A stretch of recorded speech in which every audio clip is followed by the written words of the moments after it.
Hello, I'm Joe Diamond, MASSCAP Executive Director. MASSCAP is the association of the 23 community action agencies operating in Massachusetts. And we're here today with Paul Bailey, who is the Executive Director of Springfield Partners for Community Action. The topic of our discussion will be service innovation and recovery in the time of COVID-19. This is a third in a series of conversations that we're having with our executive directors to talk about how they and their agencies have been working with the people that we serve across the state. I'm going to be moving now to remove this title slide and move directly to Paul. Hi, Paul. How are you? I'm well. Thank you. I'm glad you're joining us. Good, good. I'm glad I am as we wanted to have a chance to catch up with you. We've spoken to your colleagues in New Bedford and in Gloucester, and we wanted to, if you will, sort of swing west and give folks an opportunity to hear a little bit about the agency itself, certainly, but also how you and your team there have been working with folks in the community to adapt to the conditions that have been brought on by the pandemic. We're now 6 months in or more, but community action agencies and their staff are considered essential workers. So we know that the agencies never closed. If you get a chance, though, Paul, let's for a second, maybe you can tell us just a little bit about Springfield Partners for Community Action. well. Springfield Partners, like most community action agencies, we've been around since 1964. Trying to fight the war on poverty, fighting issues as they come about. I was just sitting here thinking as we were setting up for our program today that I just happened to be this month in my 20th year as the executive director here, and we've had a number of things that have gone on that kind of help us to prepare for what we're going through right now with this COVID matter. We've had floods, we've had power outages, we've had tornadoes, but they only, the end result was a few days or a few weeks of, misery and just, people not being able to get out of houses or to purchase food and do things that were necessary. But with this COVID, the timing was just a bit different. I mean, first of all, we have a number of programs that help people to move up and out of poverty, just like the other 22 community action agencies in Massachusetts. We provide weatherization assistance to help people to weatherize their homes so that they can save their money, to lower their costs for the utilities, so that they can spend that money on other things that are necessary.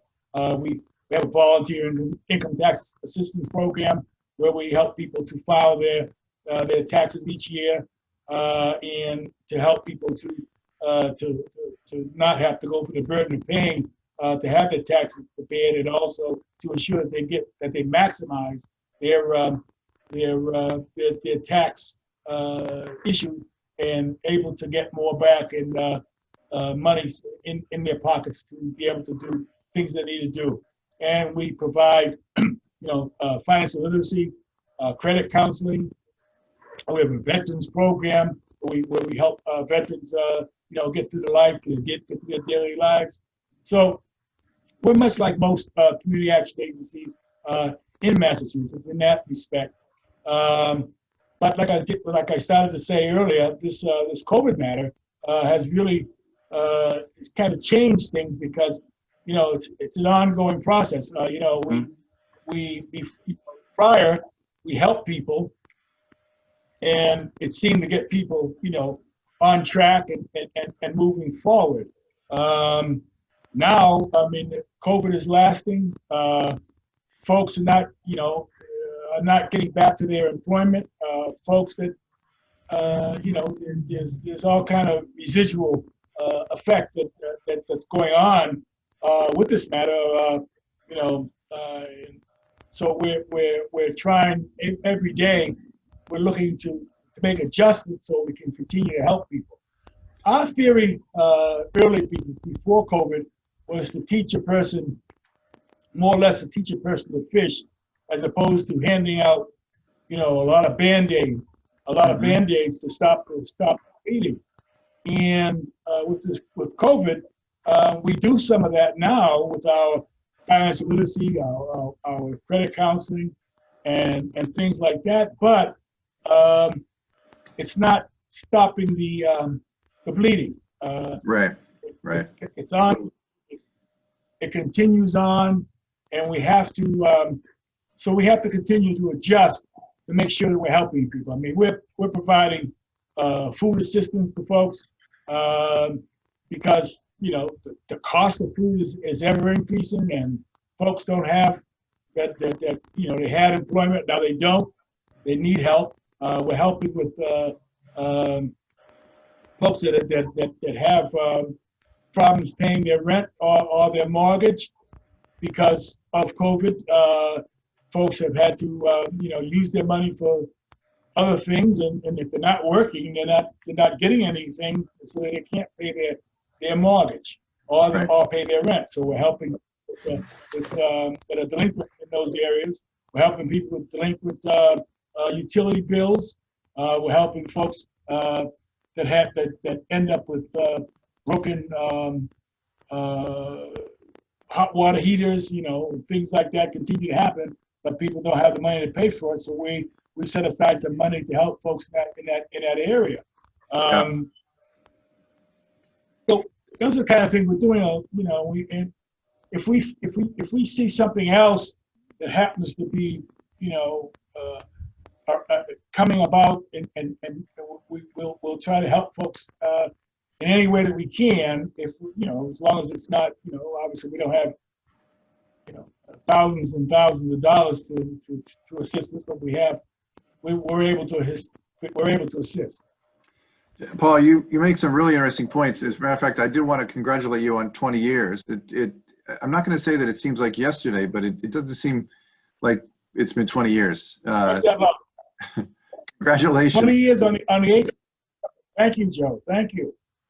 Yeah, that's great. And you made a couple other points that I thought were really important. One was that in those past 20 years, there have been crises, but they seem to be limited in time and scope.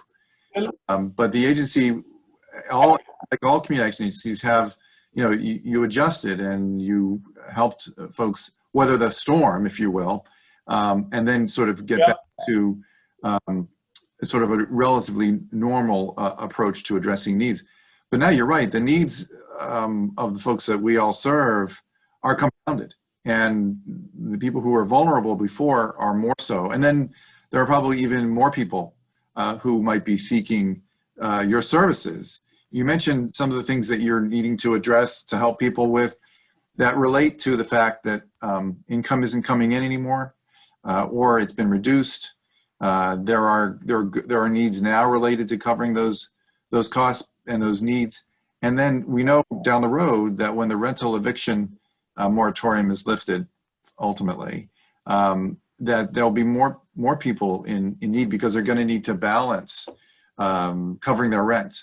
And their rents, of course, by definition, will be higher because they're needing to cover the back rent that they weren't covering before. And believe me, Joe, that's one of the areas that we're spending a lot of time on is the back rent payment, mostly rent. I mean, there are some folks that are in the mortgage situation where they're behind with their mortgage, and we're helping with that. But the majority has been, rental.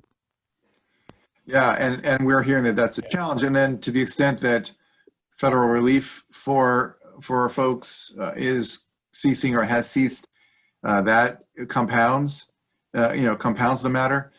The other factor, or the other aspect of what community action agencies do is connecting and working in the community in terms of referrals. Sort of handshakes. Other community agencies, or even the city or city government, would help folks connect with community action. And this is happening as it had happened before, but I think it's sort of a little more intensely. And I know that your community has sort of come together. Your board, like the other boards, is anchored in the community. You've got folks representing the people that you serve. You've got folks from the local government and other government elected and appointed officials, and then people from business community. How has the board reacted to this? Probably much the same way that you all have, sort of adapted. Very, they've reacted, very, very, very favorably. It's it seems that they're more, they're making referrals. They seem to be they've attached themselves kind of to the agency in more of a sense that they see people that are in need, and they're making. I've gotten. I can't even count the number of referrals that I've gotten from board members. Oh, that's interesting. And I can't remember a time when it was like that. I mean, we've gotten referrals for food access, for back rent, back mortgage payments, hot water heaters like we pay for. We even set aside some money to help people with funeral costs. Believe it or not, there are a number of people that are come about, and we're paying. We haven't. I mean, we made a determination that we would pay the cost of a cremation, and we've had a number of people that have taken advantage of that. And I've gotten the 18 board members we've got. I think everyone has referred some people. So they've really taken a stance. Now you're not just saying, "Well, I'm a board member and I'll just go to the meetings." They as they go about their daily business, they see someone, they say, I'm with Springfield Partners as a board member, and they have this program and that program, and maybe why don't you give them a call? Maybe they can help. So they've really been good about it. That's great to hear. Sounds like a very active, really doing the kind of work that is described in the language of the act that created community action agencies, tied to the community. That's really great. It must be. As you know, I mean, there's ties to community with all of our board members, but 6 in particular have to be from the communities that we serve. Right. And so it really makes a big difference in these times. Because I'm assuming, and that people are saying, "Oh, there's Mrs. Jones or Mr. Smith. I'm going to go by their house. I know that they work for an organization that does things to help people, and let me see if they can help." It's been really good. I mean, people have really banded together and have really been a huge help. And I have to say the same thing for the three, particularly the other two community action agencies that are close by us. That's Community Action up in Franklin and the Community Action Agency over in Holyoke. We all get referrals, and people get a little bit desperate, so they'll call me or call my office, and really they should be calling because of their location. They should be calling the Community Action Agency in Holyoke or Community Action up in Franklin. Yep. And what we do is we will make a personal phone call to put them in touch with, so that they don't just have to go start all over again their process. And we've all been doing that with each other. So it's really been you have to take my hat off to them, because they're every few days they're on the phone with us, and we're on the phone with them, saying we've got a person here that actually they would be better served if you were to help them, and that's been a good thing. So and I know that people are essentially pulling together and coming together during this crisis, which is ongoing. One of the programs you mentioned is, I know you're busy, so we can end with this, but which is fairly unique across in our network, the program that you run for veterans, which you've been doing for quite a while, and it might be more than one program. How is that going in this context? I know it probably is mostly virtual, but yeah, I'm sure that the folks you work with very much appreciate being still able to connect with you even now. Oh yeah, we got signage all over the place, and we've got all plastered on our doors and windows although we're not taking you into the building, please give us a call. We will take care. We make sure people know our email addresses and all those things.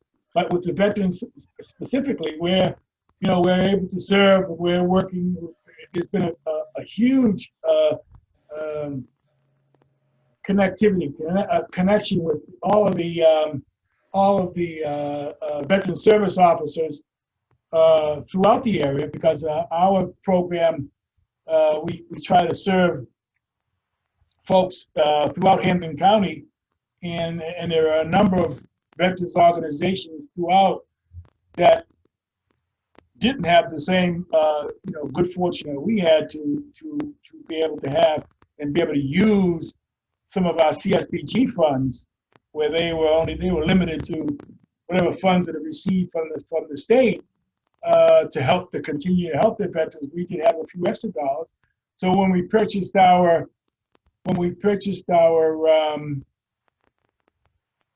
some of the things that we were, as opposed to going and buying the food and then packaging it and giving it out to participants, we purchased food cards from several markets, and some local markets and some bigger markets, to help people. And we use that to help some of the other veterans organizations, which turned out to be a real good thing. And we help veterans with all the things that we do with everyone else, and we try to make sure that they stay safe and stay able to to eat and stay warm or cool in the summer and warm in the winter. And those are some of the things that we're doing, because they can easily get lost in the shuffle. Well, it's so important. I mean, that along with the other work.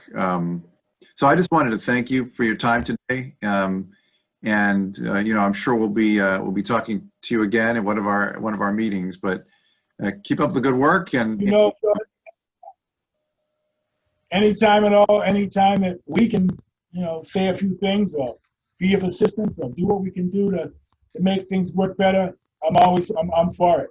Well, now that you mentioned that, the other program that you talked about, and one that Springfield Partners for Community Action has been a leader in, is the Voluntary Income Tax Assistance Program, the one where folks come in to access through free tax preparation the Earned Income Tax Credit. And we are working on a campaign to increase state support for that, and certainly your work is helpful with that campaign. Sorry, go ahead.